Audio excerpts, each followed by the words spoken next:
करने से पितृ संतुष्ट रहते हैं, पर अगर पितृ दोष हो तो हम क्या कर सकते हैं उनका आशीर्वाद सदैव हम पर बना रहे? मुझे ये प्रश्न तो किसी पंडित से कीजिए जो इन कार्य प्रणालियों को करते हैं। हम ये जानते हैं कि समस्त दोषों से मुक्त होने के लिए, समस्त ऋणों से मुक्त होने के लिए, देव ऋण, ऋषि ऋण, मातृ ऋण, पितृ ऋण, गुरु ऋण, समस्त ऋणों से मुक्त होने के लिए और समस्त दोषों से मुक्त होने के लिए एकमात्र भगवान की शरण लेकर यदि हम नाम जपते हुए अपने कार्यों को करें, चाहे वो पितृ तर्पण हो, चाहे वो श्राद्ध हो, जिससे सब दोष मुक्त हो जाएंगे, सब पितरों का कल्याण हो जाएगा। सात तरति सा लोकान तारयति, वो स्वयं तर जाता है, लोगों को तार देता है, जो अपने चित्त को भगवान में अर्पित कर देता है, जो निरंतर नाम जप करता है, भगवान की शरण में है। ये उपाय तो हम जानते हैं, लेकिन अब जो शास्त्रीय पद्धति से पितृ तर्पण श्राद्ध ये कभी करवाया नहीं है, बाबा जी रहे हैं, तो किसी आचार्य पंडित जो करवाते हैं उनसे पूछ लीजिए। और अगर सबका टोटल पूछ रहे हो कि कैसे कल्याण हो, तो एक उपाय है, सर्वधर्मान परित्यज्य मामेकम शरणम ब्रज अहम त्वाम सर्व पापेभ्यो मोक्षयिष्यामि मा शुचा।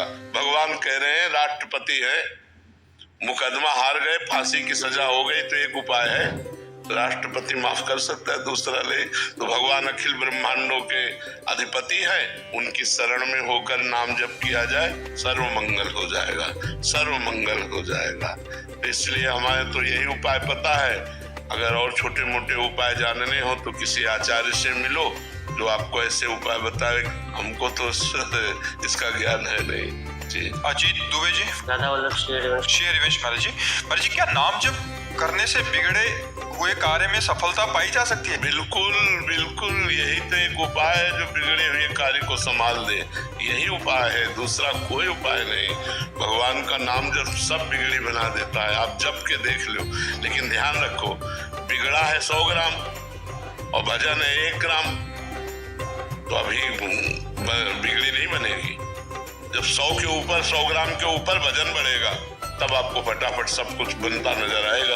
अब होता है कि हमारा पाप है 500 ग्राम और वजन 5 ग्राम है, मतलब हम मानते हैं आप करते हो, तो आपको अनुभव में नहीं आएगा, आनंद अनुभव में नहीं आएगा, क्योंकि जब तक संपूर्ण पाप नष्ट नहीं हो जाएगा तब तक भगवदानंद का अनुभव नहीं होता। इसीलिए कुछ लोग थोड़े दिन भजन करते हैं और देखते हैं कि लाभ तो मिल नहीं रहा, नुकसान हो रहा है। नहीं, भजन तो लाभ दे रहा है, वो आपके पूर्व पापों का नाश कर रहा है, आपका मंगल कर रहा है। भजन कभी व्यर्थ नहीं जाता, अविनाशी परमात्मा का सुमिरन भजन कभी व्यर्थ नहीं जाता।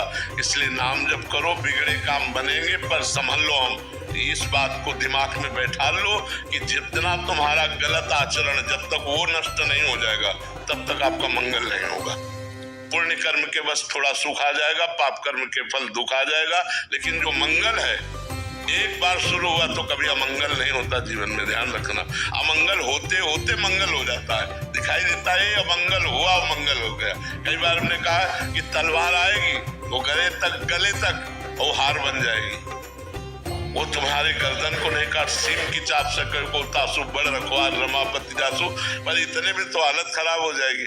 बस उसी में हालत खराब ना हो तो वही भक्त है, वही भगवान का भक्त। बड़ी कठिन बात है, ये बड़े लीला बिहारी भी हैं, बड़े लीला बिहारी। हरी तेरी गति लखना पर है, सारा खेल उन्हीं का चल रहा है। ऐसे हो जाओ और भगवान का भजन करो तो निकल जाओगे नहीं। ऐसी समस्याएं, ऐसा प्रपंच, ऐसी माया की दुर्गति की हुई है। इंच जगह में भाई भाई को मारे डाला, थोड़ी सी वासना में पति पत्नी के बीच में मन मुटाव, पति पत्नी की हत्या, क्या क्या सब संसार में हो रहा है। अरे भगवान की शरण में हो जाओ, बुद्धि शुद्ध हो जाए तो बच जाओ, नहीं पता नहीं कौन सा पाप कहाँ करवा दे माया। और निरंतर नाम जप करो तभी आनंद की अनुभूति होगी। रंजना शाही जी होगी जी। रंजना शाही जी, राधे राधे महाराज जी। महाराज जी, मन अशांत रहता है, ये पता होने के बावजूद भी कि मन की शांति एक ही विकल्प से दूर हो सकती है, भगवान का ध्यान लगाए, जाप करें, परंतु उसी क्षण दिमाग ईश्वर की उपस्थिति का, महाराज जी भगवान का का अस्तित्व हमारे हृदय में प्रकट हो ऐसे। किसका प्रश्न है? आप हैं ऐसा आपको प्रमाण मिलता है? देख सकते हैं खुद को। आप केवल दर्पण में देखकर आप अपने को स्त्री मानते हैं, सो है नहीं, सो है नहीं आप। ये आपका ढांचा है, शरीर एक ढांचा है, ना कि आप है। अंदर घुसो तो अलग अलग डिपार्टमेंट है, मन है, बुद्धि है, चित्त है, अहंकार है, इंद्रियां है। आप कहाँ हैं? आप अपने को देखा है? ईमानदारी से बताओ, कभी अपने को देखा है? नहीं देखा था। वही ईश्वर है जिसको देख नहीं सकते पर है।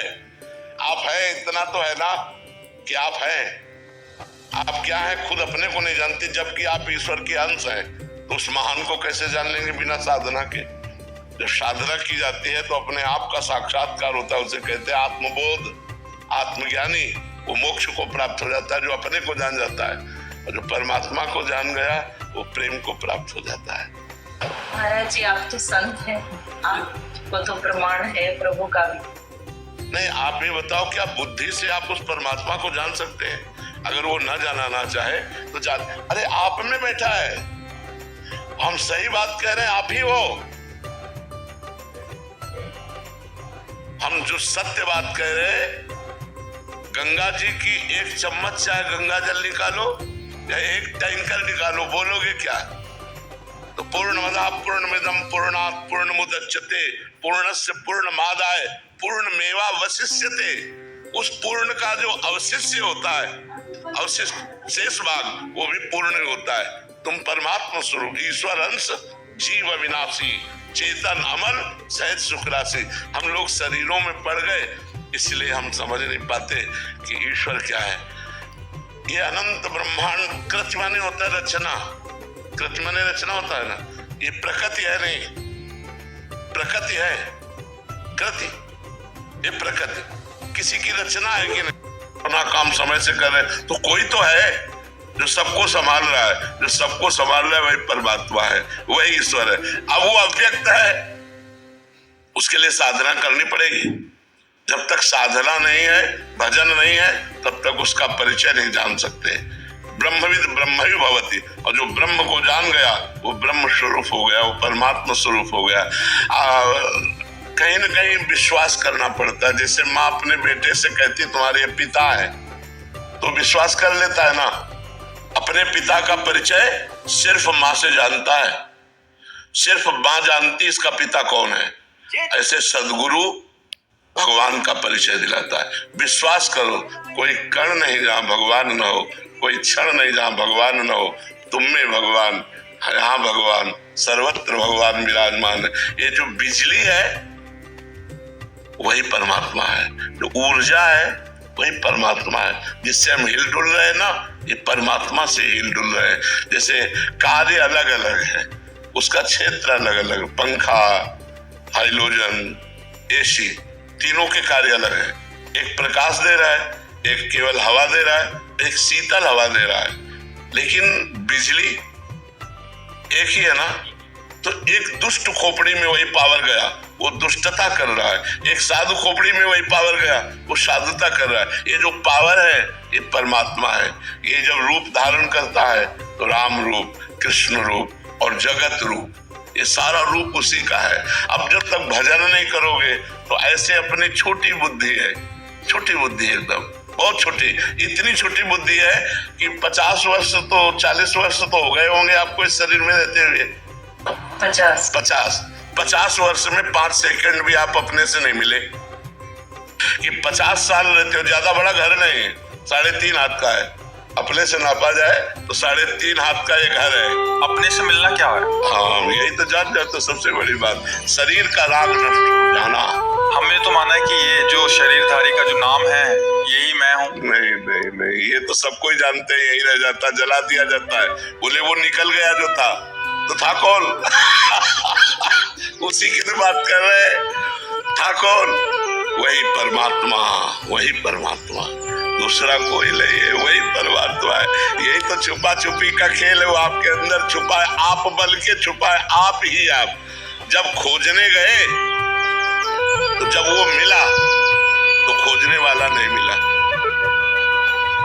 समझिए, जब तक खोजते रहे तब तक मैं रहा,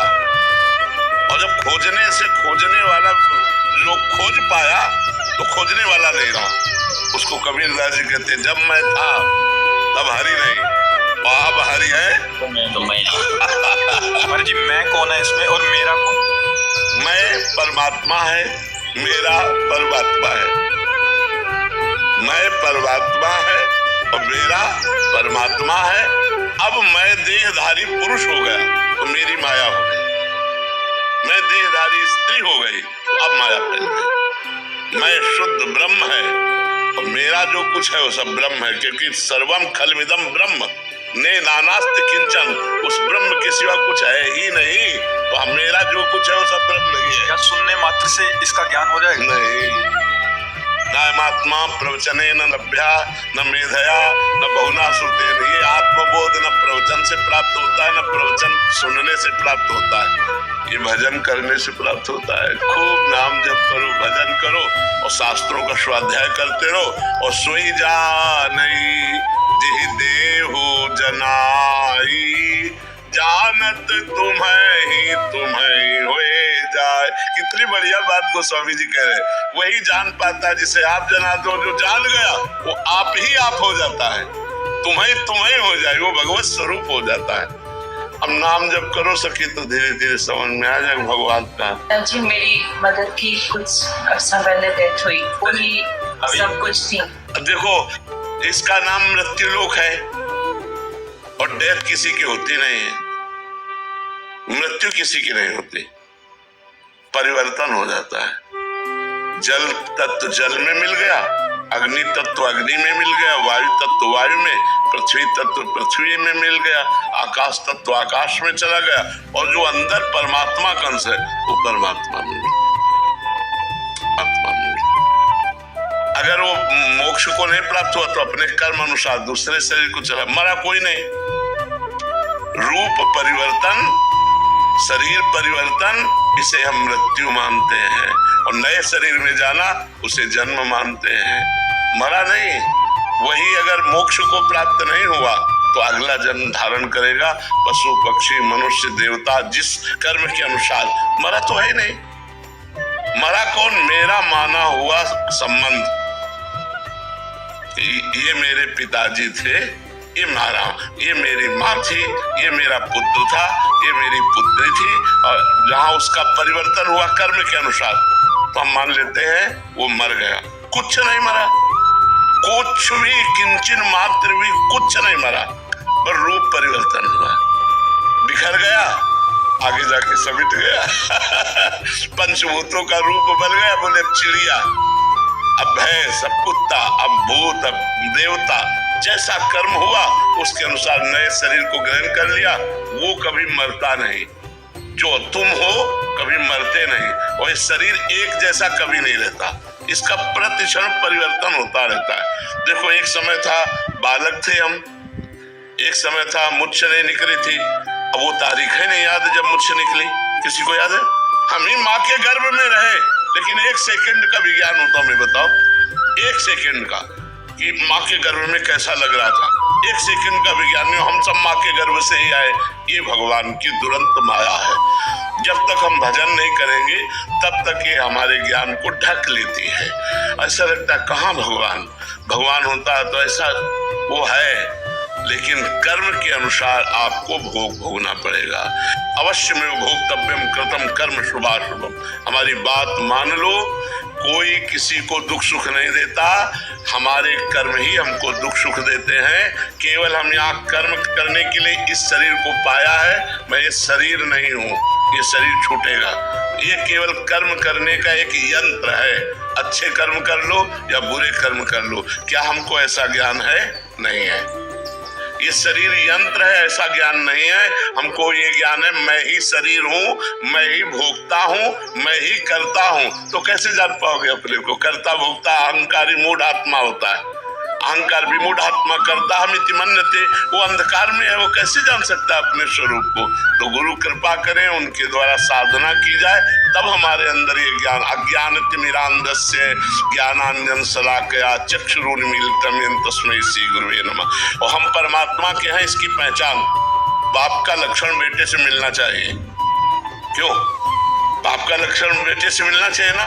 हमारे जो प्रभु हैं वो अविनाशी है, और हमारा स्वरूप अविनाशी है ना।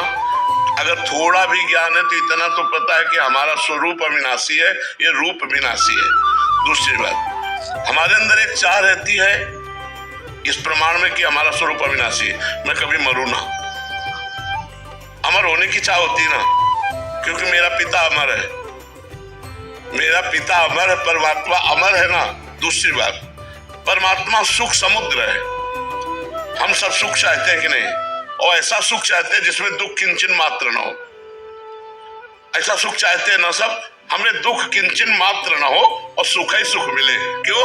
हमारा पिता सुख सिंधु है। तीसरी बात, प्रेम, परमात्मा प्रेम रूप है। हम सबके अंदर एक प्यास रहती है, कोई मुझे प्यार करे, केवल मुझे प्यार करे, अपने स्वार्थ के लिए नहीं, मुझे प्यार करे।